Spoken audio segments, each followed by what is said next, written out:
Yes, welcome again. Tonight we want to publish and present the new website, voicesoftheNextGenerations.org. My name is Katja Anders. I'm working as an educator at the Sachsenhausen Memorial and Museum.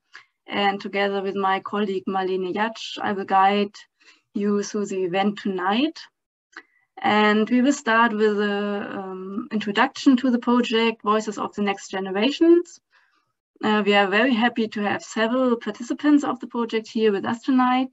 They are all descendants of former inmates of the Sachsenhausen concentration camp and will present their contributions to the websites, articles, films, art, personal views on their family histories and Sachsenhausen as an historical site and a place of commemoration. And after the presentation, you are all invited to ask questions about the project, the website, the messages of the participants, and so on. Okay, so when we as educators work with youngsters at the concentration camp memorial, we are often dealing with the question, what does this history have to do with me? So our job is to present and discuss the history of this historical site in a way that young people may find an answer to that question. Occasionally, during the guided tours or other educational programs, we meet people who would take us aside and say, my grandfather was imprisoned here in Sachsenhausen, my grandmother, my great-grandfather. So those people nearly never ask, what does this history have to do with me? Because they know Sachsenhausen still does have a meaning for them and their families. And as one granddaughter of a survivor of Sachsenhausen and Auschwitz put it in the project, she said, I don't know when I learned about the fate of my grandfather. It was always present. It is in my DNA. So as a memorial with humanitarian tasks, we realized how important it is to give the descendants of those who suffered as prisoners of the Sachsenhausen concentration camp the opportunity to meet other descendants. Many wanted to talk about their experiences with this history to others who may feel similar about it. They wanted to share their perspectives, wanted to tell the stories of their grandparents and great-grandparents and how it affected them and their families still today. And that is why we started the project Next Generation in Dialogue. And I also warmly welcome Martin Schellenberg, who was the main initiator of this project and who is with us tonight. Hello, Martin. He is the former head of the educational department of Sachsenhausen Memorial and had the idea to start all this. Hello also to Christina Maybeck and Leona Goldstein. They are also attending tonight, and without you, the project would not be what it is today. Yeah, descendants of prisoners of all over the world met for the first time online in April 2021. And in autumn, many of them spent 5 days at the memorial for a symposium. And you will hear more about it now by Marlene and Victor. Thank you. I'm Marlene Jatsch. I'm responsible for the project Young Interventions, which the first invitations of younger descendants and this resulting website was part of. The Young Interventions project combines artistic education with historical political education. Young people artistically deal with the historical side of the Sachsenhausen concentration camp and with various perspectives on remembrance. They create artistic interventions on the memorial site, in the exhibition or in media to express their opinions and perspectives on the past. They become the experts from whom the memorial and the public can learn from. Part of the project was to hear the voices more, especially of the younger generations of relatives, because they have not been heard so far in the memorial and in the society. This website could be the interventions of the younger descendants to show their perspectives and start a conversation about it. In personal articles, films, and reflections, the website confronts and explores ideas such as how does it still affect us today, what goals are important from the descendants' point of view, and what should be remembered. The Young Interventions project is coming to an end this year, but the memorial will continue the work together. So it's going on. And but last but not least, the project was funded by the Minister of State for Culture and the Media. And now I have the honor to finally launch the website Voices of the Next Generations. Ta-da, here it comes. So here you can see the new website, and so the heart of the website are the articles and personal, yeah, you can see it here. So the voices of descendants, so personal voices, historical or artwork, and which we can listen to in a few minutes. And also you will hear more about how to join in the end of the event. So now I would like to hand over to Viktor Ewald, who will report on the first meeting at the memorial site. Thank you very much. I think everyone can understand me. I had the privilege to attend the seminar last autumn, which was happening from the 26th of October till the 31st of October in Berlin-Oranienburg. We were around 20 relatives of former prisoners of the Sachsenhausen camp. As a spoiler, in summary, the seminar went beyond our expectations. Not only we had the opportunity to exchange views and thoughts about our family histories, but also we came to the conclusion that it's of utmost importance to work together on future projects to, on the one side, remember, and on the other side also to warn that something like this never happens before again. And so we got to know each other on an evening. I have to say friendships developed very, very quickly, which is really nice and which is a very big benefit for me personally to have this experience. On the second day, basically on the first day, we had the memorial site where we got a very big insight into what happened, as well as also how the institution functions and tries to come to its educational purpose. Then we had an exchange with the director, which was also very important for me because I've seen how the memorial site wants to develop in an educational purpose way. And then we also had the opportunity to learn more about relatives and their stories from other seminar members. The second day was covered by Berlin, whereby we have seen the topography of terror, the memorials of the murdered Jews, and also the persecuted homosexuals and Sinti and Roma memorial, which was for some people very, very hard to digest, and which was also very impressive to see. Then the next day followed by a inside of the memorial, a bigger inside, and as well as we had the opportunity to see the archive, whereby a lot of people learned extra stories about their family relatives, which was also very impressive to see. And this entire seminar was finished by a very big evaluation of the seminar and how we liked it. And I mean, we are talking about a very sensitive issue for a lot of members of former prisoners of the Sachsenhausen camp. And we came to the conclusion that we want to see this seminar as a starting point and then to crack on to work on projects on, first of all, to remember our relatives who were at that time there, and then also to have this purpose of making aware that this should never happen again.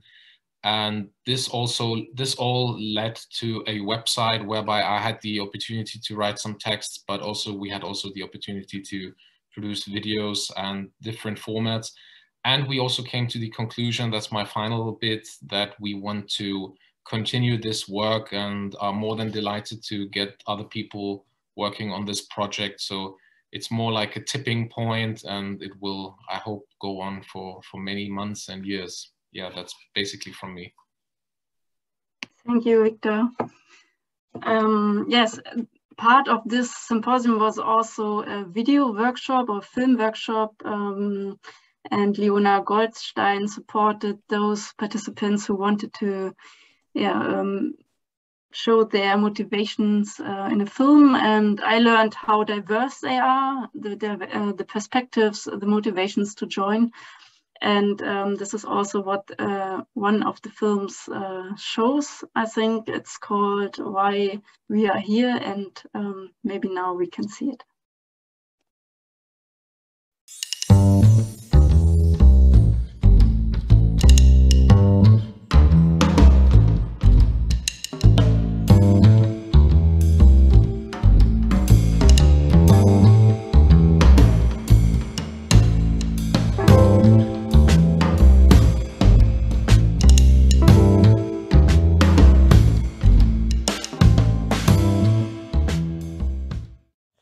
I'm here because I want to be the voice my family never had, and because I want to return the trauma. Because we never left. I'm here because I want to learn the lessons of the past and pass them on. I'm here because I want to know more about my family history and process the trauma. And on a more personal note, it's also important for me to be here because my granddad passed away 2 months ago. And due to work and COVID, I wasn't able to make the trip to Germany to say goodbye. So in a way, being here is also about being connected to him. I'm here because it needs to be remembered. I'm here because our grandmother asked us to do something with our grandpa's story. I'm here because I wanted to hear other people's stories. I'm here because I try to understand what my great-grandfather and my grand-uncle experienced here and why they never talked about it. I'm here because my grandfather spent 3 years of his life in this camp and I needed to see it with my own eyes. Allora, sono qui per mantenere viva la storia di mio nonno, che fu un internato militare italiano, e per poter insegnare un giorno ai miei figli di non girarsi mai dall'altra parte.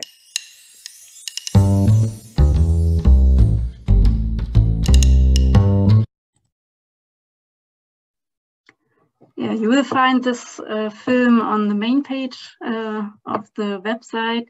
And as you can see, there's a variety of motivations, and there's also a variety of how to deal with this past. And that's why we created the category artwork on the website. And Elia Mendel is now showing you what this means. I'm going to share my screen.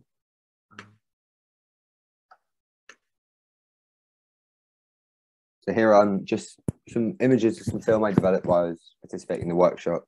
I felt much larger, I guess, emotion feeling than I initially expected. And yeah, I feel like it was a really strange timing that we were there. It was this sort of almost beautiful infernal light during the whole period that we were staying, and that added a certain atmosphere to the stay. But in the period that we were here and doing this workshop, I kept a sort of notebook. We were all given one. I just sort of found myself as, I guess, as an artist, as a way of accessing these emotions, just constantly drawing as a way of processing what I felt. And I felt that was like a really important way of me for understanding and feeling and getting through, I guess, the intensity of emotion that I didn't necessarily expect to feel. So here's just some of the images, you know, especially in seeing such things like the burnt ceiling of one of the buildings in Sachsenhausen that was a fire set off by fascists in the 90s who were trying to sort of erase acknowledgement of this history. And that's partly why I think, you know, projects like these are so important, the voice of a new generation to carry on the legacy and keep these stories and these things alive. You know, as I think it's been said before, we're at a crucial point now where, you know, the last living memory of the Holocaust is dying, and it's really important that we as a new generation of those, you know, down the line carry on this story. And you know, it's a time in which we must keep doing this. And now on some of my drawings. So I'm just sort of got some pictures and then the drawings next to it as a way of illustrating, I guess, the processing of emotion, or how important it is as this generation to understand what came before. So these are my drawings and reflections to some of the images. So that's one of the prisons in Sachsenhausen that people kept, and then my drawing of it. Again, quite instinctive moments. Also, some of the drawings of the violences, how, you know, finding out that people in the camp were forced to run around testing out boots. A very visceral, simple torture is something that really deeply affected me. Including, you know, some young children who were kept and tested here as well. These again some scans of my notebooks while I was here. Some of the drawings I felt. So some drawings of the you know, the ovens that were kept there, and again, that deeply affected me seeing these, and just drawing the simple lines that were left in the architecture left behind. It's very affecting, especially seeing how the door of one of the ovens was still left open. You know, the nature of the idea of doors being open, you know, conversation still left open. It's the urgency in which it is to keep talking about these things and carry on the legacy in order to keep, you know, our stories and understanding what happened and why alive. My drawing of the Berlin memorials, as Victor spoke through some of the days, I found that, you know, the experience in the day visiting the memorial was deeply affecting and emotional. And I think it's important to talk about how, you know, sometimes you can't understand, and how these emotions are still felt today. For me, I found drawing a really amazing way of accessing and understanding and processing what not only I was feeling, but what other people were feeling, and how important it is to keep doing that. As I keep reiterating some quotes from some other people during the workshops. Again, some of my drawings of how I felt while I was there. That's one of my drawings outside the barrack where my grandfather Bruno was kept as a Jew in prison during Kristallnacht. And yeah, a strong feeling I left with after the workshops, that the emotion we should leave with is compassion, that love is resistance. Again, and here are some more recent drawings showing my family photos of my family archive and my drawings over it. This workshop really inspired me to create and use art as a way of talking about my family story and my family history as being German Jews who went through the Holocaust. Some of my drawings over. Picture of my grandma behind the museum in Berlin. And some of my drawings dealing with the issues I think I have of having members who are seen as victims, and the dichotomizing narrative of the Holocaust of people as either angels or devils. That's something I'm grappling with today. Here's one more. Drawing over the postcard from the house that my family was destroyed. Anyway, that's my time. So yeah, here are just some images that I've been doing. And all my sketchbooks are available on the website, so you can see the drawings yourselves. Thank you. Thank you, Eli, for this very personal spotlight on your artwork. I strongly recommend looking at all of Eli's sketchbooks. They are all very impressive, and you will find them on the website. And also very impressive is the contribution of the Lemaire family to the category history on the website. So Misha, please tell us more about it. Hello, my name is Michel Lemaire, and I'm here together with my cousin Stefan. There he is. Our grandfather was arrested in Amsterdam in 1941. He was then 33 years old, and he was arrested on suspicion working for a illegal paper. He was a well-known Dutch actor and also very politically active. Jan, as I call my grandfather, was imprisoned until December 1941 in the detention center or prison in Amsterdam, and afterwards in the Polizei Doorgangslager in Amersfoort, also in the Netherlands. In February 1942, he was deported to Berlin, where he was imprisoned for a few days. After arrival, he was very weakened and suffering from starvation edema, and he arrived in Sachsenhausen on the 28th of February. His brother-in-law, a member of the armed communist resistance group, was already imprisoned in Berlin, and he died in 1943 at Sachsenhausen. On April 1943, our grandfather decided to write a story. He wrote a book, so he made notes while staying in Sachsenhausen. After the Death March, still in Germany, he wrote a preface to this book that he called Man in Zebra, after the clothing that prisoners were wearing inside Sachsenhausen. When he returned home in Amsterdam, according to family stories, he finished this book in about 2 weeks, like a madman typing. And it became a manuscript with a preface written in Germany, but with no chapters. Shortly afterwards, he gave lectures from Man in Zebra in theaters in Amsterdam. The last time he did that was in August 1945. And according to family, it became too much for him. And our grandfather put the book away on a shelf without publishing it. And he started to pick up his acting again, and has with full dedication. Somewhere in the 80s, our grandmother gave the manuscript of the book to us with the comment, if you feel old enough, then you should do something with it. We waited for years to feel old enough.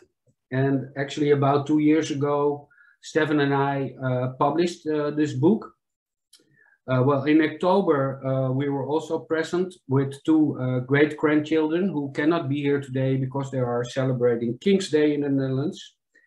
They are Loods and Milo, and we made a beautiful little movie that you can see next.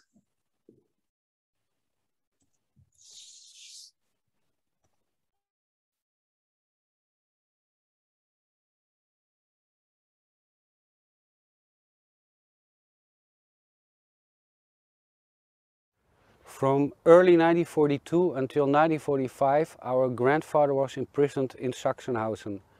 When we were 15, our grandmother gave us his book, with her remarks, if you feel old enough, you should do something with it. And now we are here. Blok 37, quarantaine. We treden binnen. De blokoudste, een jonge Duitser met een scherp gezicht, ontvangt en inspecteert ons. Als hij daarmee klaar is, gaat hij voor ons staan met zijn handen op zijn rug en spreekt. We moeten begrijpen waar we hier terecht zijn gekomen. Het is hier geen sanatorium, maar een Konzentrationslager. Discipline und Ordnung. Het was 14 april 1943 dat ik met dit boek een begin maakte. Een jaar was ik toen al ongeveer in het lager Sachsenhausen, het Oranjeburg bij Berlijn. Ik woonde toen nog op blok 52. Zoals het de gewoonte was op de bloks, had ik wacht die nacht, van 2 tot 3 uur. Het was doodstil. De vensters stonden open en zwoele nachtelijke lentewind stroomde naar binnen. Ik zat onder het schijnsel van een klein verduisterlampje, dat genoeg licht gaf om bij te schrijven. Verder was het donker om me heen. Vanuit de slaapzaal stroomde af en toe geluid van snurken tot mij door. Soms even de kreun van een zieke, maar verder was het volkomen rustig. In de hoek van ons dagverblijf sliep, dat was voorschrift, onze goede blokkowie, mijn Duitse kameraad George. Ik wist dat ik iets gevaarlijks ging ondernemen. Pas na lang overdenken tot mijn besluit gekomen. Ik wilde toch, in ieder geval, de opzet van dit boek schrijven. In de sfeer, in de spanning van ons dagelijks leven.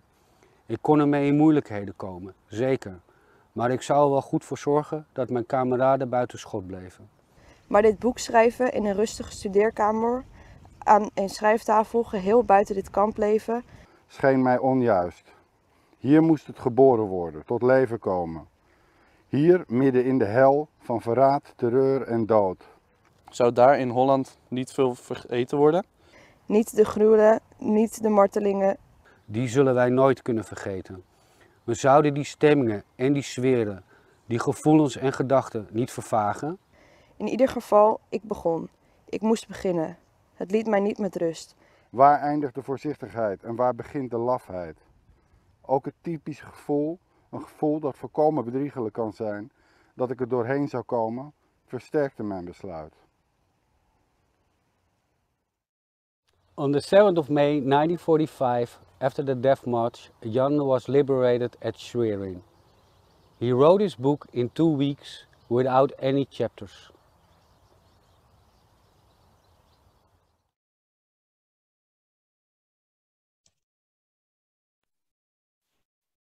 Thank you. Yeah, I'm really looking forward to the translation of the book in several languages.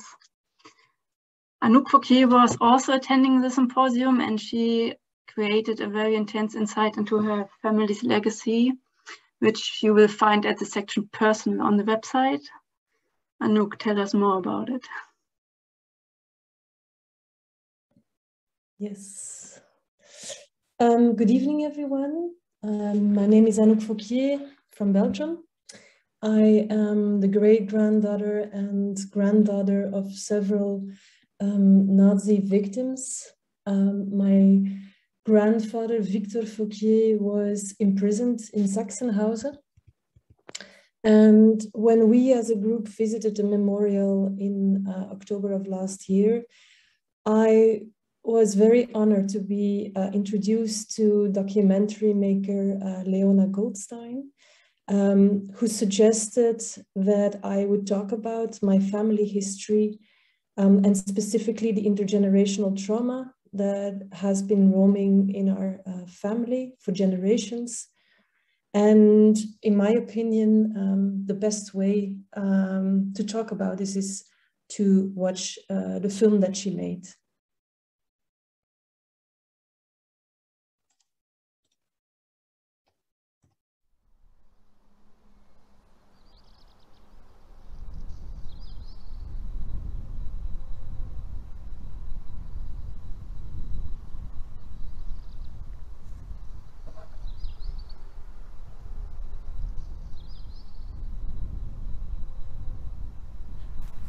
My name is Anouk Fouquier.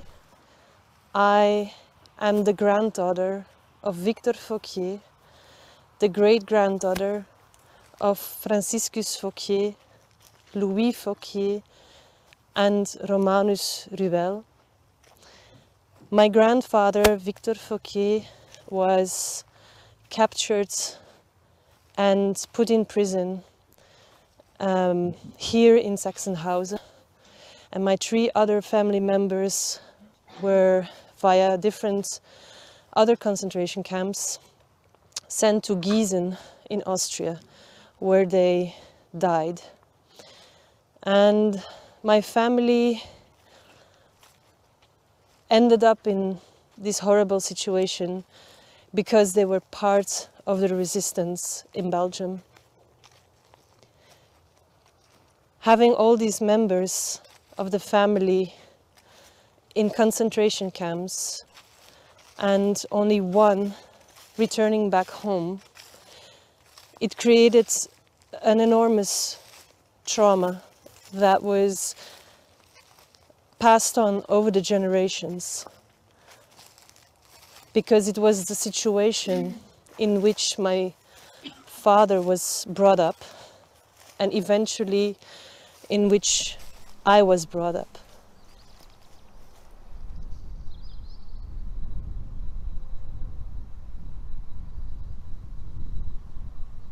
For generations, there was a family trauma that was like an elephant in a room.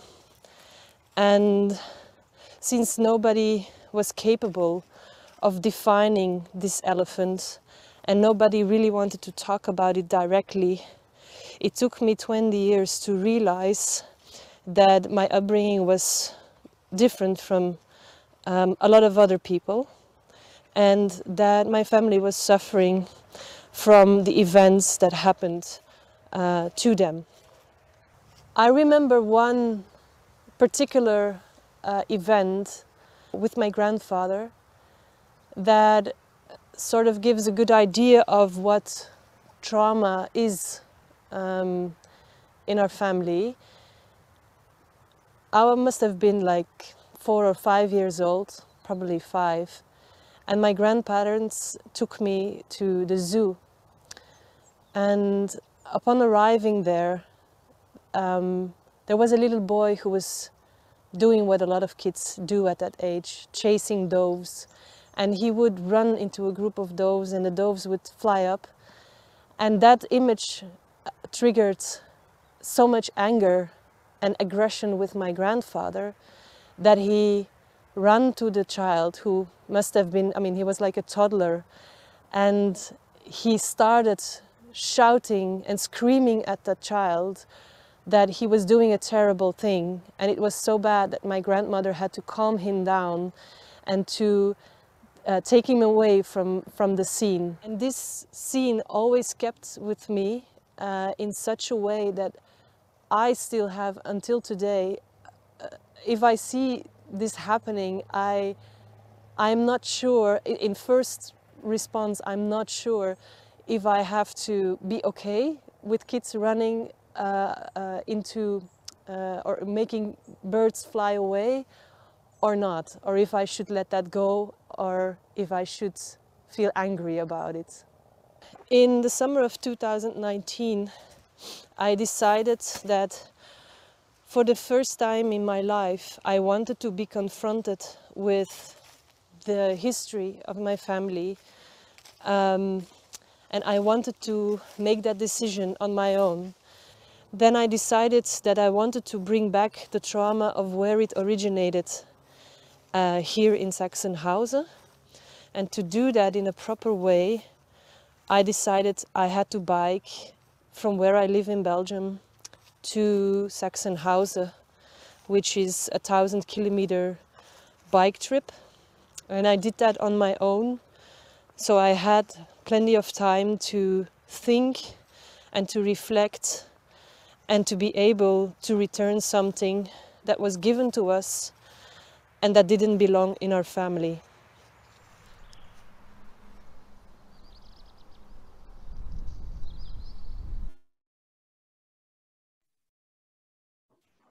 Thank you, Anouk, for sharing this.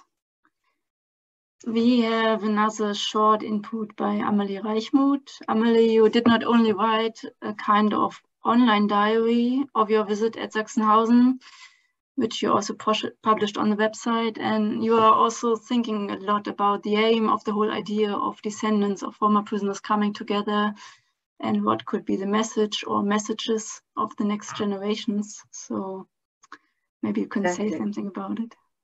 Absolutely. I would like to talk to you about a joint statement some of us drafted shortly after the beginning of the war, the invasion of Ukraine. Because so far during this presentation, we have heard personal histories, and we've seen example of different ways of dealing with the family history and its consequences as members of the third and fourth generation. But recently, we, as everyone else, I think we had to confront ourselves with the fact that Europe is confronted again with a direct aggression war on its territory, which, needless to say, has a spatial meaning for us, being who we are. And that is why some members of the group took the initiative of working on a joint statement. I won't read it entirely tonight, but you can find it on the website. But I think the purpose of this whole, exactly, you're saying it now, I guess the key message was that we felt extremely concerned, and maybe even more concerned than anyone else by what was and what is happening in the Ukraine due to our own family history And that is why we feel we have a responsibility to act. So some of us worked on this statement and signed it in their own name before not only publishing it on the website of the memorial, but also sending it to media outlets in different countries. So this is another example of a contribution that emerged from our seminar and our talks. And maybe this is also a good conclusion, now that you've seen the website and could have a look at different examples of personal histories and contribution. The group and the project, generally speaking, is a work in progress, which means we are, of course, more than interested in having all the contribution and meeting other descendants of people who were interned at Sachsenhausen. So if you're interested in joining us and contributing in any way, feel free to do so, because the website is an achievement, and I think we can be very proud of it as it is, but it's also at the same time a beginning. And now the question is, what will happen in the future? How do we want to work further with this project? And at this stage, to be very honest with you, it's open. So feel free to join us.